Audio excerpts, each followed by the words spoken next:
வணக்கம். நான் சாந்தி வெற்றிவேல். வாழ்க்கையில் நிறைய பேருக்கு தெரியணும்னு நினைக்கிற ஒரு விஷயம், சின்ன குழந்தையில இந்த குழந்தை இறந்துருச்சு, பிறந்ததும் இறந்துருச்சு, சின்ன வயசாக இருக்கும்போதே இறந்துருச்சு. எதனால்? இது அம்மா செஞ்ச பாவமா? உடனே அம்மாவை போட்டு எல்லாரும் திட்டுவாங்க. இல்லைன்னா அப்பா செஞ்ச பாவமாக இருக்கும். ஏன்பா நீ ஒருத்தருக்கா தப்பு பண்ண, அதனால தான் இந்த மாதிரி ஆச்சு. அவங்க அந்த துன்பத்தில் இருக்கிறது கண்டிப்பாக ரொம்ப நம்ம சொல்ல முடியாத துயரம்தான். நம்ம யார் வேணாலும் சொல்ல முடியும், ஆனால் அந்த ஆறுதல் அவங்களுக்கு ஏற்றுக்க முடியாது. இது மிகப்பெரிய துன்பம்தான். ஆனால் அதுக்குண்டான காரணத்தை நீங்கள் தெரிஞ்சுக்கிட்டிங்கன்னா இந்த துன்பம் கூட நீங்கள் பட தேவையே கிடையாது. கடவுள் ஒருத்தர் மரணிக்கிறதுக்கும் குழந்தையில இறக்கிறதுக்கும் நம்மெல்லாம் காரணமாகவே முடியாது. ஏன்னா நம்ம தயார் பண்ணல, கடவுள் தான் பூமிக்கு அனுப்புகிறாரு. அவருக்கு எப்போ தேவையோ எடுத்துக்கிறாரு.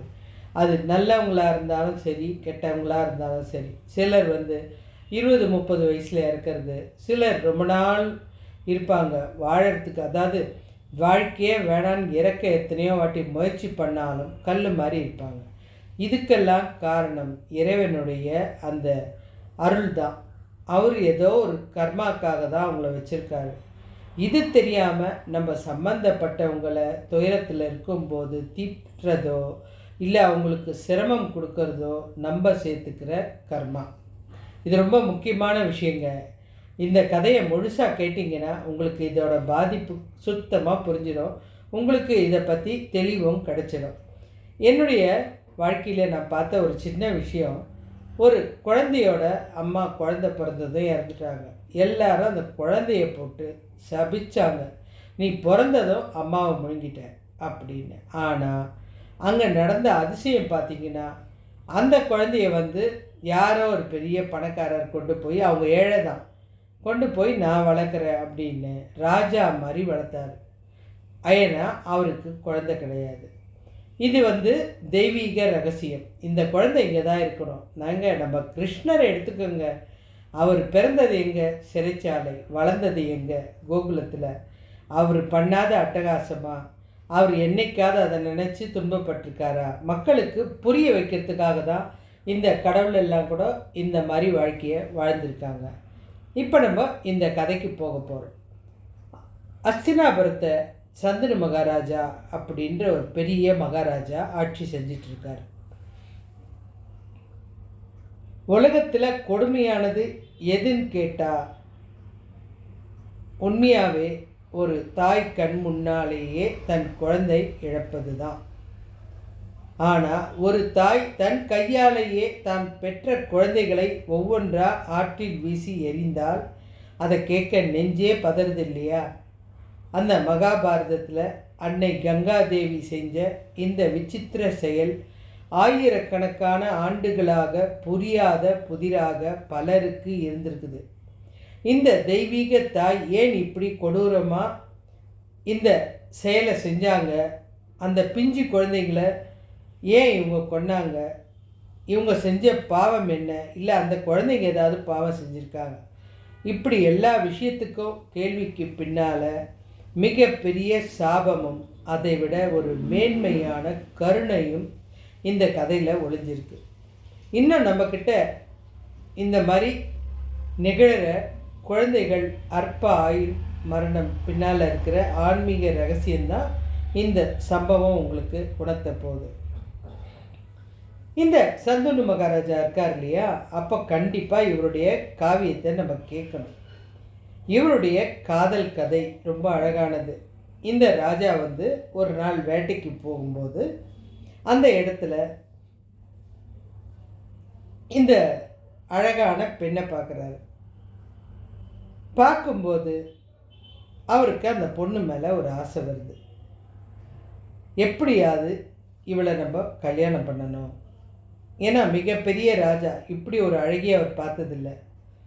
அதனால் அந்த பெண்கிட்ட போய் கேட்குறாரு, இந்த மாதிரி நான் இந்த நாட்டு ராஜா, உன்னை கல்யாணம் பண்ணலாமா அப்படின்னு கேட்குறாரு. அவன் எந்த வித பதிலும் சொல்லலை. நான் கங்கைன்றதையே சொல்லலை, எதையே சொல்லலை. தாராளமாக செஞ்சுக்கலாம், எனக்கு அதுக்கு உடன்பாடு தான் ஆனால் நான் யார் ஏதுன்ற விஷயம் உங்ககிட்ட சொல்ல மாட்டேன். அதே மாதிரி நான் என்ன செஞ்சாலும் அதுக்கு நீங்கள் தடை சொல்லக்கூடாது. அந்த ஒரு வரத்தை நீங்கள் கொடுத்தீங்கன்னா, நீங்கள் கேட்குற வரத்தை என்னை கல்யாணம் பண்ணிக்கிறேன்னு சொல்கிறீங்க பாருங்கள், கண்டிப்பாக நான் உங்கள் வாழ்க்கை துணையாக வர தயாராக இருக்கேன் அப்படின்னு சொல்லிட்டாங்க. இந்த கல்யாணமும் நல்லா நடந்தது. அவங்க ஒரு வார்த்தை சொல்லிட்டாங்க, நான் எந்த செயலை செஞ்சாலும் ஏன்றதை கேட்கக்கூடாது. என்ன அப்படி கேட்க வேண்டிய சூழ்நிலை வந்துச்சுன்னா, நீங்கள் கேள்வி கேட்டதுமே அடுத்த நிமிஷமே நான் உங்களை விட்டு பிரிஞ்சு போயிடுவேன். இவரும் நான் நிச்சயமாக உன்னை எந்த கேள்வியும் கேட்க மாட்டேன் அப்படின்னு கல்யாணம் செஞ்சுக்கிட்டார். இருவரும் அன்பாக வாழறாங்க. ஆனால் இன்றைக்கி முக்கால்வாசி நடக்கிற விஷயமும் இதுதான். என்ன ஏன்னு கேட்கக்கூடாது, என்னை எந்த கேள்வியும் கேட்கக்கூடாதுன்றது போய் என் வீட்டை எந்த கேள்வியும் கேட்கக்கூடாது, கேட்டால் நான் பிரிஞ்சு போயிடுவேன். இதுதான் அந்த காலத்திலேயே கங்காதேவி கேட்டாங்க. 2 பேரும் அன்பாக வாழ்ந்தாங்க, சந்தோஷமாக வாழ்ந்தாங்க. இவங்க அன்பாக வாழ்ந்ததுக்கு அடையாளமாக அந்த அம்மா மாசமாகவும் ஆயிட்டாங்க. ஒரு அழகான குழந்தை பிறக்குது. பிறந்ததுமே அரசருக்கு பயங்கர சந்தோஷம். ஊர் மக்களுக்கெல்லாம் அன்னதானம் எல்லாமே கொடுக்க ஆரம்பிச்சிட்டாரு. வீட்டுக்கு வந்து குழந்தைய பார்க்கலான்னு பார்த்தா, இந்த பெண் அந்த குழந்தைய எடுத்துக்கிட்டு நேராக கங்கை நீரில் போய் தூக்கி வீசி எறிஞ்சிட்டு வந்துட்டாங்க. இதை பார்த்தா அந்த அரசருக்கு கேட்கறதுக்கும் பயம். ஏன்னா இப்படி ஒரு பேரழகி தனக்கு மனைவியாக வாய்ப்பான்னு தெரியாது. ஆனால் கிடச்சிட்டா, நம்ம கேட்டாலும் நம்மளை விட்டு போயிட்டா என்ன பண்ணுறது அப்படின்னு ஒரு பயம். அப்படியே வாயை திறக்காமல் கண்ணு மாத்திரம் கலங்குது. அப்படியே வந்து அரண்மனைக்கு வந்து ஒரு ஓரமாக உட்காந்துட்டாரு. இவன் கேட்கக்கூடாதுன்னு வேற சொல்லிட்டால, எதுக்காக அந்த குழந்தைய அந்த கங்கை நதியில் தூக்கி வீசி எறிஞ்சா அப்படின்னு மனசுக்குள்ளே போராட்டம். ஆனால் கேட்கல. திரும்பவும் இவங்க நல்லா வாழ ஆரம்பிக்கிறாங்க. அந்த அம்மா வந்து இதை பற்றி ஒரு வருத்தம் கூட கிடையாது. நல்லா வாழ்ந்து இன்னொரு குழந்தை பிறக்குது. இந்த வாட்டி ராஜா அரண்மனையிலே உட்காந்துருக்காரு. இந்த கொண்டாட்டத்தை அவ்வளோவா பண்ணல. இருந்தாலும் அவங்க வேகமாக எந்திரிச்சாங்க. அந்த குழந்தைய எடுத்துகிட்டு போனாங்க. அந்த கங்கை நதியில் வீசி எறிஞ்சிட்டு வந்துட்டாங்க. இது தொடர்ச்சியாக நடந்துக்கிட்டு இருக்கு. அரசரால் கேட்கவே முடியல, மனசே வரல. ஒரு வாட்டியும் அவருக்கு மனசு பயங்கரமாக கஷ்டமாக இருக்குது. ஏன்னா இப்படி ஒரு விஷயத்தை அவர் இந்த பெண் செய்வா அப்படின்றது கூட தெரியாது. இதனால் அவர் ரொம்ப வருத்தத்தோடு இருக்கார். ஒரு குழந்தை 2 குழந்தை இல்லை, தொடர்ச்சியாக 7 குழந்தைகளை இதே மாதிரி தான் அவங்க பண்ணுறாங்க. இவரால் இதுக்கு மேலே விடக்கூடாது அப்படின்னு மனசில் ஒரு முடிவு எடுக்கிறாரு. அடுத்த குழந்தை பிறக்கட்டும், இவை இன்னாதான் ஆனாலும் நம்ம கேள்வி கேட்டலாம். நிபந்தனை என்ன, எனக்கு என்னுடைய வாரிசு முக்கியம். இவன் நம்மளை விட்டு போனால் கூட நம்ம அதை பற்றி கவலைப்படக்கூடாது அப்படின்னு இவர் மனசில் ஒரு உறுதியை எடுத்துக்கிட்டார். இந்த நாட்கள் போயிட்டே இருக்குது. அடுத்து 8ஆவதாக ஒரு குழந்தை பிறக்குது.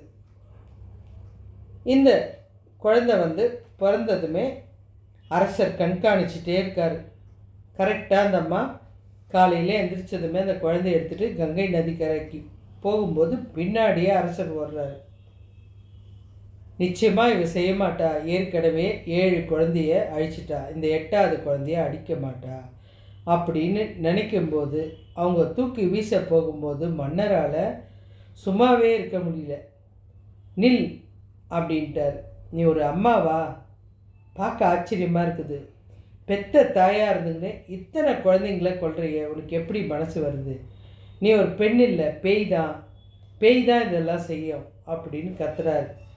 நிபந்தனை மீறினதுனால கங்கா தன்னுடைய உண்மையான உருவத்தை காட்டிட்டு நின்னான். நான் தான் கங்காதேவி அப்படின்னாங்க. உடனே அவருக்கு ஆச்சரியம். அப்போ வந்து ஒரு சாதாரண பெண்ணு கூட இந்த மாதிரி செய்வா, ஈவிரக்கம் இல்லாமல்? நீ கடவுளுக்கு நிகரானவ, இந்த தவறை செய்யலாமா அப்படின்னே சில ரகசியங்கள் கேட்கக்கூடாது. இருந்தாலும் நான் உங்களை விட்டு பிரிய போகிறேன். நீங்கள் கேள்வி கேட்டீங்க, கேட்கக்கூடாதுன்னு சொன்ன கேள்வியை கேட்டீங்க. உங்களை விட்டு நான் பிரிகிற நேரம் வந்துருச்சு. அதனால் நான் ஏன் கொன்னேன்ற ரகசியத்தை சொல்கிறேன், கேட்டுக்கோங்க அப்படின்னு சொல்லிட்டு அவங்க ரகசியத்தை சொல்ல ஆரம்பிக்கிறாங்க. இந்த அஷ்டவசுக்கள் சாபந்தான் இதுக்கு காரணம். வானுலகில் 8 தேவர்கள் இருந்தாங்க. இவங்க வசிஷ்ட முனிவர் ஒரு காமதேனு பசுவை வளர்த்துட்டு இருந்தார். அதை யாருக்கும் கொடுக்க மாட்டார். பார்க்கடலை கடையும் போது வந்ததுமே அது தனக்குன்னு எடுத்துக்கிட்டார். அதை இந்த அஷ்டவசுக்கள் எப்படி எடுக்கிறது அப்படின்னு நினச்சி அந்த அந்த பசுவை திருடுறதுக்காக இவங்க சதி வேலை செஞ்சு அந்த பசுவை தூக்கிட்டு வந்து ஒழிச்சு வச்சுட்டாங்க. இந்த பசு காணம் அப்படின்னதுமே வசிஷ்ட முனிவருக்கு கோபம்.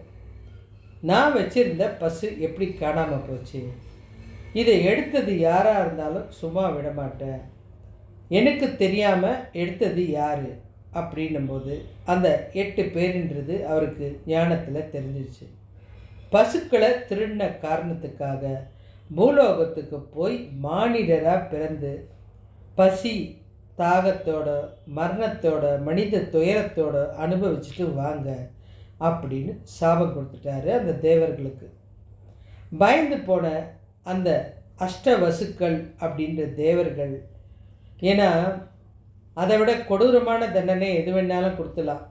மனிதனாக இருந்து பூமியில் போய் துன்பப்பட்டு வேதனைப்பட்டு சண்டை சச்சரவெல்லாம் கலந்து அதுக்கப்புறம் மரணம் அடைஞ்சு நீ மேல் உலகத்துக்கு வரணுன்னா நடக்கிற காரியமா? இது கிட்டத்தட்ட எத்தனை வருஷம் வாழ்வோன்னு தெரியாது. அத்தனை வருஷம் துன்பப்பட வேண்டியிருக்கும். ஏன்னா பண்ண தப்புக்காக ஒவ்வொரு நிமிஷமும் துன்பப்பட வேண்டியிருக்கும். என்ன பண்ணலாம் அப்படின்னு யோசிச்சுட்டு நேராக கங்கா தாய்கிட்ட வந்தாங்க. நேராக அவங்க காலில் விழுந்து, தாயே, நாங்கள் தெரியாமல் தப்பு செஞ்சிட்டோம், எங்களுக்கு தண்டனை கிடச்சிருக்கு, பூமியில் மனுஷனாக வாழணும், அதுவும் ரொம்ப காலம் வாழணும், இப்போ தாங்க மரணம் சீக்கிரம் வந்துடுது, அப்போல்லாம் 200-300 வருஷம், இவன் ரொம்ப நாள் வாழணும், அதனால் எங்களுக்கு நீங்களாவது பாப விமோசனம் கொடுங்க. அந்த முனிவர் கொடுத்த சாபத்தை திரும்பவும் எடுத்துக்க மாட்டார். ஆனால் நீங்கள் தாய் உள்ளத்தோட எனக்காக நீங்கள் எங்களுக்காக தேவர்களுக்காக நீங்கள் இந்த உதவியை செய்யணும் தாய் அப்படின்னு, நாங்கள் பண்ணது தப்பு தான் அப்படின்னு மன்னித்து அந்த அம்மா காலில் விழுந்ததுமே தாயோட கருணை அதிகம். அந்த அம்மா உடனே சரி பரவாயில்ல நான் பார்த்துக்கிறேன் அப்படின்றாங்க. எங்களுக்கு எப்படியாவது நீங்கள் இந்த சாப விமோசனத்தை தீர்த்து வச்சிட்டிங்கன்னா நாங்கள் திரும்பவும் தேவலோகத்துக்கு நிம்மதியாக வாழ்வோம், கண்டிப்பாக இந்த மாதிரி தப்பெல்லாம் பண்ண மாட்டோம் அப்படின்னு சொன்னவொடனே, அப்போ நான் இந்த பூமியில் அவதரித்து அதுக்கப்புறம் வளர்ந்து கல்யாணம் பண்ணி இதுக்கெல்லாம் நேரமே கிடையாது. ஏன்னா உங்களுக்கு வாக்கு கொடுத்துட்டேன், உடனே உங்களுக்கு சாப விமோசனம் தரேன்னு அப்படின்ட்டு தான் இவங்க அந்த கங்கை கதையோரமாக நிற்கிறாங்க. நம்ம சந்தனு மகாராஜா வர்ற வழியில் இவங்க எடுத்தவொடனே ஒரு பெண்ணாக தானே இருக்கிறாங்க. அதனால் அவரும் கல்யாணம் பண்ணுறாரு. ஒவ்வொரு குழந்தையும் அதனால தான் ஆற்றுல போட்டதுமே உடனே அந்த குழந்தைகள் தேவர்களாக மாறி தேவலோகத்துக்கு போயிட்டாங்க. அவங்களுக்கு பூமியோட வாழ்க்கையெல்லாம் பிடிக்காது, அவங்கெல்லாம் நல்ல தேவர்கள். அதனால தான் அந்த 7 குழந்தைகளும் தேவலோகத்துக்கு போயிட்டாங்க. அவங்களுடைய செயலை செய்யணும் இல்லையா, கடவுள் இல்லையா அப்படின்னா, கடவுளுக்கு வேலை பண்ணுறவங்க அப்படின்னும் போது அவங்க தேவலோகத்தில் இருந்தாகணும். அதனால் அவங்க இல்லாமல் அந்த வேலைகள் பணிகள் தடைப்படும். அதனால் கடவுள் செஞ்ச வேலை தான் இது. அதனால தான் நான் அவங்களெல்லாம் அனுப்பிச்சேன். சரி, எனக்கு ஒரு சந்தேகம். இப்போ இந்த அரசர் கேட்குறாரு, சந்தனு மகாராஜா, 8வது குழந்தை மாத்திரம் கையில் வச்சுக்கிட்டு இவ்வளோ நேரம் சொல்கிறீங்க, ஏன் இந்த குழந்தைய கொல்லலை அப்படின்னோடனே, இந்த குழந்தை உங்களோட குழந்தை, உங்ககிட்ட தான் ஒப்படைக்க போகிறேன். ஆனால் இப்போ கிடையாது, ஏன்னா நீங்கள் பதில் கேட்டீங்கல்ல, இப்போ கொடுக்க மாட்டேன். இந்த குழந்தைய 8வது குழந்தை பிரபாசன், இந்த குழந்தைக்கு இந்த தேவர்கள் அத்தனை பேரும் இறைவன்கள்லாம் அருள் செய்ய எல்லா சக்தியோட ஆற்றலோட எல்லாம் கற்று முடித்த அப்புறம், ஏன்னா என் வயிற்றில் பிறந்ததுக்காக எல்லாம் கற்று முடித்த அப்புறம் நான் உங்களுக்கு தேவையான நேரத்தில் அந்த குழந்தைய ஒப்படைப்பேன், அது வரைக்கும் தரமாட்டேன் அப்படின்னு சொல்லிட்டாங்க. சரி, 8வது குழந்தை அது இறக்காதா அப்படின்னு கேட்குறாரு. வாய்ப்பே கிடையாது. அது பல ஆண்டுகள் உயிர் வாழ வேண்டிய அவசியம் இருக்குது. பல ஆண்டுகள்னால் நிறைய வருஷம், அதாவது ஒரு 500 வருஷம்னு வச்சுங்களேன், அவ்வளோ நாள் உயிர் வாழ வேண்டிய அவசியம். இந்த குழந்தைக்கு கொடுத்துருக்கிறது தண்டனையா அல்லது வரமா அப்படின்னு கேட்குறாரு இந்த அரசர். இது வரமே கிடையாது, இதுவும் தண்டனை தான். 500 வருஷம் வாழறாரு ஒருத்தர்னா அது எப்படி அவருக்கு தண்டனை ஆகும்? இந்த தண்டனை அப்படி தான். இது இவருக்கு ஏற்ற மாதிரி மாற்றி அமைச்சிருக்கு. எதனால் இவருக்கு மாத்திரம் மற்ற எல்லாருக்கும் உடனுக்குடனே தேவர்களாக அவருக்கு நீங்கள் வரம் கொடுத்துட்டீங்க, ஆனால் இவருக்கு மாத்திரம் எதுக்காக இவ்வளோ ஆண்டு காலம் வாழணும்? இந்த 7 பேர் இருக்காங்க இல்லையா, அவங்க திருடுறதுக்காக இந்த பசுவை எப்படி கடத்தணும்ன்ற அந்த விஷயத்துக்காக ஸ்கெட்ச் போட்டு கொடுத்தது, அதாவது இப்படி தான் நீ எடுக்கணும் அப்படின்னு வடிவமைச்சு கொடுத்தது, அவங்கள திருட தோன்றுறது, அவங்க மனசில் இல்லாத ஒரு ஆசையை உருவாக்குறது. அதனால தான் இவருக்கு இவ்வளோ அதிகமான தண்டனை அப்படின்னதுமே அவருக்கு ரொம்ப ஆச்சரியமாயிடுச்சு. இந்த 8வது குழந்தை பிரபாசன் தான் பின்னாடி தேவ விரதன். அதுக்கப்புறம் அவர் தான் பீஷ்மர். இந்த உலகத்தில் நடந்த துன்பம், இந்த பசங்களால், கௌரவர்களால், பாண்டவர்களால் இந்த அரசாங்கத்தில் உட்காந்து ஆட்சியோ செய்ய முடியாமல் துன்பப்பட்டு நிம்மதி இல்லாமல் எப்படா இந்த மரணம் வரும் ஏங்கனத்துக்கு காரணம் இது. இந்த சாப விமோசனம் சில ஆத்மாக்களுக்கு மிக உயரிய நிலையிலிருந்து பூமிக்கு வரலாம். அதாவது அவங்க அந்த தேவலோகத்தில் ரொம்ப உயர்ந்த நிலையத்தில் இருந்திருப்பாங்க. அவங்களுக்கு ஒரு சின்ன ப்ரெசண்ட்டு கர்மா உடனே கழியணும் அப்படின்னா ஒரு இல்லத்தில் அந்த குழந்தை பிறந்து உடனே மரணத்தை அடையிறதுக்கு இதுதான் காரணம். இப்போ இந்த குழந்தைங்களோட மரணம் பற்றி உங்களுக்கு புரிஞ்சிருக்கும். ஒரு சின்ன சின்ன துளி கர்ம வினை பாக்கி இருந்துச்சுன்னா பிறந்த உடனே டக்குன்னு அந்த குழந்தை இறந்துடும். இறந்த பிறகு நேராக இறைவனுக்கிட்ட போய் சேர்ந்துடும். ஒரு குழந்தை ஒரு குடும்பத்தில் பிறக்கிறது அப்படின்றது கடன், ஏன்னா அது கர்மாவில் ஒரு பகுதி. அந்த கடன் தான் அந்த குழந்தை பிறந்தது. அந்த குடும்பத்துடன் அந்த ஆன்மா இருக்கிறதுக்கு அந்த குழந்தைக்கு கர்மா தான் முடிவு செய்யும். அந்த கர்மா முடிஞ்சதும் அந்த ஆத்மாவுக்கு அந்த இடத்துல இருக்கக்கூடாது அப்படின்ற ஒரு நிபந்தனை. அது இந்த பணியை செய்ய வந்ததுன்னா அதை செஞ்சு முடித்ததுமே போயிடும். அந்த மாதிரி இந்த குழந்தைக்கும் இறைவனுக்கும் நிச்சயமாக தொடர்பு இருக்குது.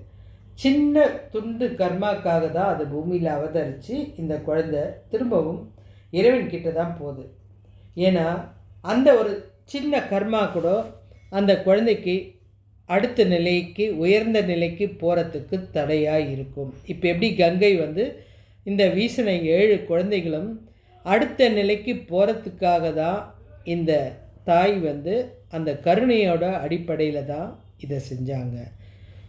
அதனால் குழந்தைகளோட மரணம் அப்படின்றது மிக மிக உயர்ந்த நிலையை, கடவுள்கிட்ட போகக்கூடிய நிலையை கொடுக்கக்கூடியது. அதில் எந்தவித சந்தேகமும் இல்லை. அந்த குழந்தைக்கு அந்த வீட்டில் பிறக்கணும், அதே வீட்டில் அந்த நிமிஷமே இல்லாமல் போகணுன்றதுக்கு அந்த குழந்தையோட கர்மா தான் தீர்மானிக்குது. அங்கேருந்து போனதும் நேராக இறைவனோட கலக்க வேண்டிய வேலை தான். நம்மளை மாதிரி இந்த உலகத்தில் சிரமப்பட வேண்டிய வேலை இல்லை. இப்போது இதில் புரிஞ்சுக்கிட்டது என்னென்னா, நம்ம தப்பு செய்கிறது பெருசு இல்லைங்க. அந்த தப்பை செய்கிறத விட தப்பு செய்ய தூண்டுறவங்க இருக்காங்க பார்த்தீங்களா, இது வரைக்கும் மனசில் இல்லாத அந்த எண்ணம், நீ இதை பண்ணு, நான் பின்னாடி இருக்கேன், நான் சொன்னதா தெரியவே தேவையில்லை அப்படின்னு சொல்லிட்டு சில விஷயம் பண்ணுறாங்க பாருங்கள். இதுதான் தப்பு செய்கிறத விட தப்பு செய்கிறவன் அனுபவிக்கக்கூடிய தண்டனை. இதற்கு அதிகமான தண்டனை இருக்குது. இப்போ உங்களுக்கு இந்த உலக விஷயம், குழந்தைகளோட மரணம், இதை பற்றியெல்லாம் தெரிஞ்சிருக்கும். சிறு வயது மரணம் எல்லாத்துக்கும் காரணம் இல்லாமல் இல்லைங்க. இது போல் நிறைய நல்ல விஷயங்கள் தெரிஞ்சுக்கணுன்னா என் சேனலை சப்ஸ்கிரைப் பண்ணுங்கள். நிறைய பேர் சப்ஸ்கிரைப் பண்ணாமல் பார்க்குறீங்க. நிச்சயமாக பண்ணுங்கள். அது எனக்கு ஆற்றலை கொடுக்கும். நன்றி.